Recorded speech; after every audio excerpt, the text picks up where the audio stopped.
இந்த உத்தண்டி 11 டீமின் கோச்சாக இருக்கும் நான் இதற்கு முன் வேலூர், பாளையங்கோட்டை, திருச்சி, சேலம் ஆகிய இடங்களில் இருந்திருக்கிறேன்.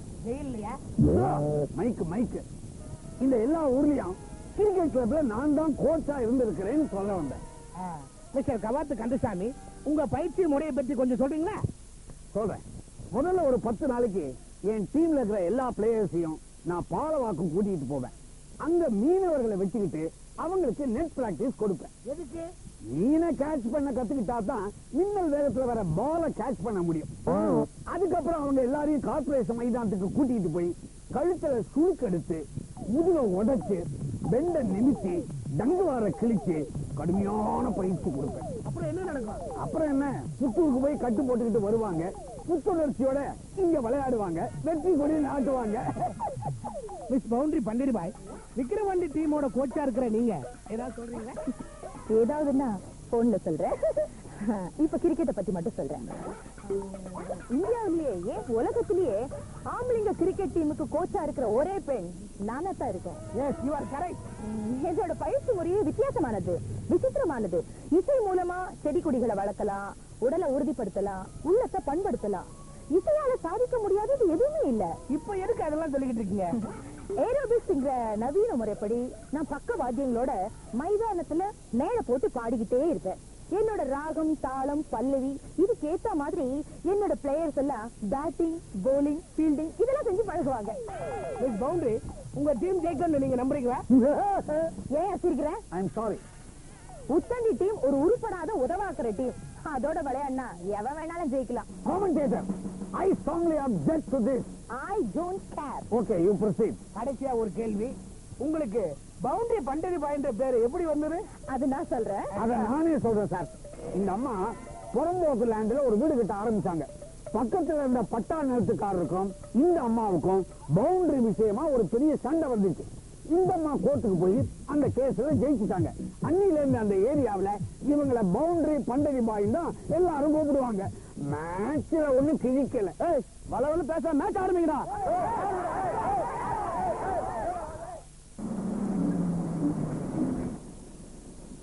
இந்த கொய்யாத்தோப்பு கபாலி கார்டனில் அரை நாள் கிரிக்கெட் போட்டி கோலாகலமாக ஆரம்பிக்க போகிறது. இதோ உத்தண்டி அணியின் கேப்டன் அனுபவ அம்பளி மைதானத்துக்குள் நுழைகிறார். அவருக்கு 2.25 அடி பின்னால் 2.25 அடி உயரமுள்ள விக்கிரவாண்டியின் கேப்டன் ரமண கங்கா.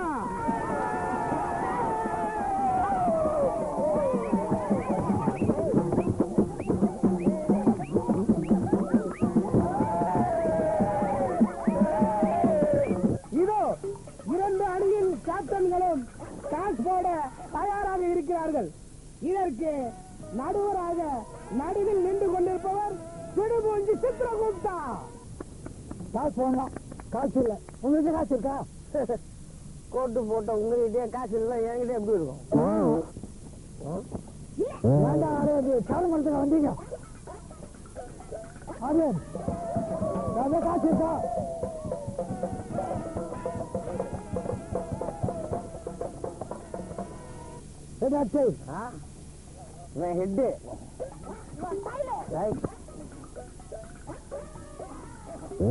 என்ன கண்டாது இது?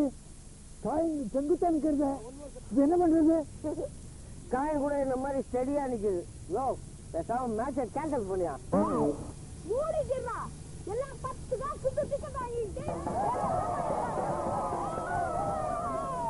ஐயா, காண்டாமிருகம் கிரவுண்டுக்கு வந்தா எல்லாம் தான் பார்க்க வருவாங்க. ஆமா இது இப்ப திருவள்ளு சீட்டு போட்டு பாத்துற வேண்டியதுதான். எனக்கு 3 சீட்டு தான் தெரியும். திருவள்ளு சீட்டு. மிஸ் பவுண்டரி பண்டிரிபாய் 1996ல அயோத்தி குப்பத்துல உங்க டீமோட ஸ்பீடு போலர் சூறாவளி சின்னப்பட்டு எத்தனை விக்கெட் எடுத்தாரு? 10 போட்டு ஒரே ஓவர்ல தொடர்ந்து 4 பால்ல 4 விக்கெட் எடுத்தாரு. அப்படியா? எல்லாம் அப்படியா வாயா பழக்கிறீங்க? In 1998 கொலகாரம்பேட்டையில நடந்த மேட்ச்ல எங்க டீமோட ஸ்பின்னர் ஸ்ரீரங்கம் ஸ்ரீநாத் ஒரே பால்ல 3 விக்கெட் எடுத்தார். இருக்கவே முடியாது. ஏன் முடியாது? ஒரு ஸ்டம்ப் சாஞ்சா ஒரு விக்கெட்னு சொல்றீங்க. அவரு ஒரே பால்ல 3 ஸ்டம்ப சாச்சிட்டாரு. அப்ப 3 விக்கெட் தானே. உத்தண்டி டீமோட முதல் பந்து வீச்சாளர் ராஜேஷ் பிரசாத். விக்கெட் கீப்பராக இருப்பவர் விக்கெட்டுக்கு பின்னால் தலைமறைவாக குந்திக் கொண்டிருக்கும் லயன் மூக்கையா. எல்லாரும் இந்த கிரிக்கெட் போட்டி ஆவலா எதிர்பார்த்துக்கிட்டு இருக்கீங்க. பல பேர் தார தப்பட்ட சங்கி சேகந்தியோட வாத்திய கோஷங்களை எழுப்பிக்கிட்டு இருக்கீங்க. இன்னும் கொஞ்ச நேரத்துல மேட்ச் ஆரம்பமாக போகுது.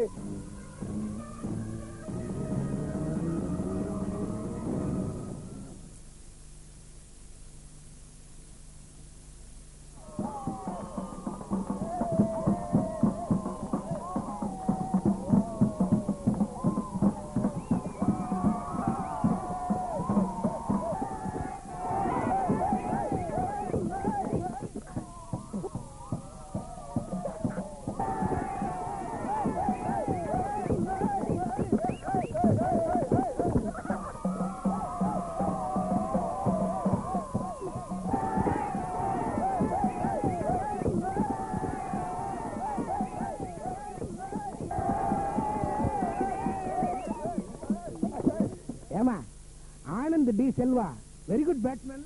ஆமாமா 1997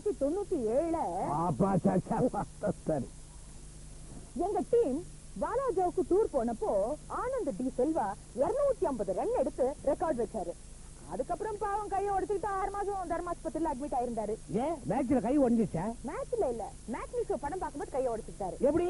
மேட்னி ஷோ படம் பார்க்கும்போது பக்கத்துல யாரோ ஒரு பாப்பா உட்கார்ந்து இருக்கு, அதை இவர் கையால சீண்டி இருக்காரு. அது குய்யோ முறையோன்னு கத்த தியேட்டர்ல இருந்த ஜனங்கள்லாம் இவருக்கு தர்மடி கொடுத்து கையை உடைச்சிட்டாங்க.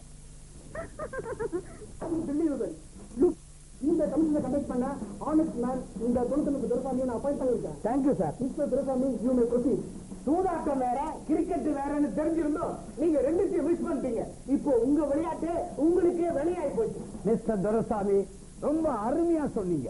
1/2 மணி நேரம் எபிசோட் மெகா சீரியல் ஆகி இப்போ உலகம் பூரா நாரிக்கிட்டு இருக்கு.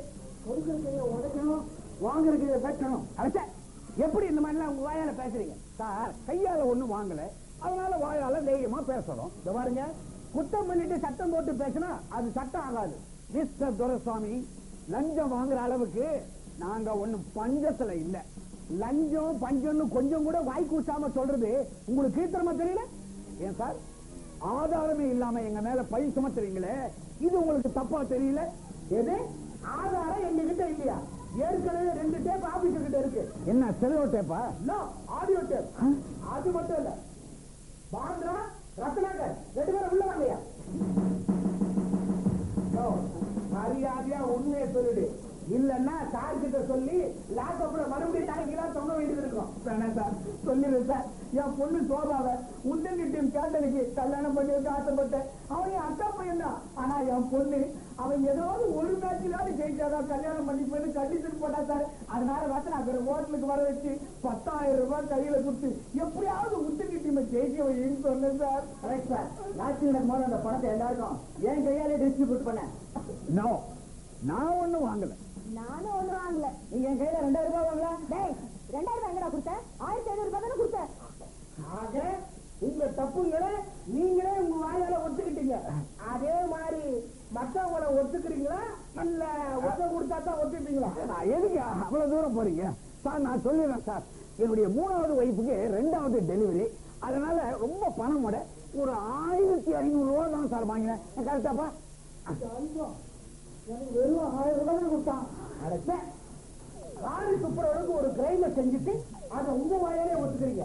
அதனால இன்னும் 2 வருஷத்துக்கு கொய்யாத்தோப்பு கபாலி கார்டன்ல நீங்க எந்த மேட்சும் விளையாடக்கூடாது. சார், இந்த கொண்டி தோப்பு, நீங்க கொண்டி தோப்புல விளையாடினா எங்களுக்கு என்ன, இல்ல கிண்டி தோப்புல விளையாடினா எனக்கு என்ன? இங்க பாருங்க, மக்கள் கிட்ட காசு வாங்கி மக்களையும் ஏமாத்தாதீங்க. அவங்க உங்களை ஹீரோவாவும் ஏன் தெய்வமாவும் நினைக்கிறாங்க. அதனால நீங்க சாத்தானாவும் தகுதியாவும் மாறிடாதீங்க. நீங்களும் நல்லா இருக்க மாட்டீங்க. மிஸ்டர் துரைசாமி, இப்பதான் ஒரு உண்மையை நான் நல்லா புரிஞ்சுக்கிட்டேன். சூதாட்டங்கிறது விளையாட்டா இருக்கலாம், ஆனா விளையாட்டே சூதாட்டம் ஆயிடக்கூடாதுன்னு. சார், நல்ல வேலை எங்களை உதைக்காம வெளியே விட்டீங்களே, அதுவே போதும். நான் வரேங்க. பஸ் ஸ்டாண்டுக்கு ஒரு 5 ரூபீஸ் இருக்குமா? எது அருவாள் எடுக்கலாம். ஓடு ஓடு.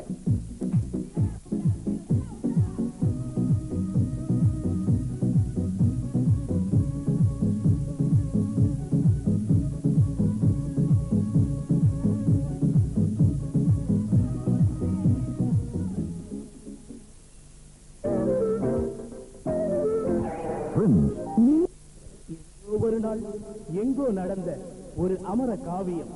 இது இந்த மண்ணின் கதை, ஒரு பெண்ணின் வரலாறு. மனதை பறிகொடுத்த இரு மாசற்ற உள்ளங்களை பற்றி உருக வைக்கும் ஒரு உடான். வாருங்கள், கரிசல் காட்டுக்கு போவோம். ஒற்றையடி பாதை, உயர்ந்து வளர்ந்த மரங்கள், சாலை ஓரத்தில் பச்சை சேலையை பரப்பியது போல் புல்வெளிகள், நெளிந்து நெளிந்து ஓடும் நெடியுள்ள ஒரு ஆறு. அந்த ஆற்று நீரில் எருமைகளுக்கும் மனிதர்களுக்கும் வித்தியாசம் இல்லாத ஒரு சமத்துவம். உலகத்தில்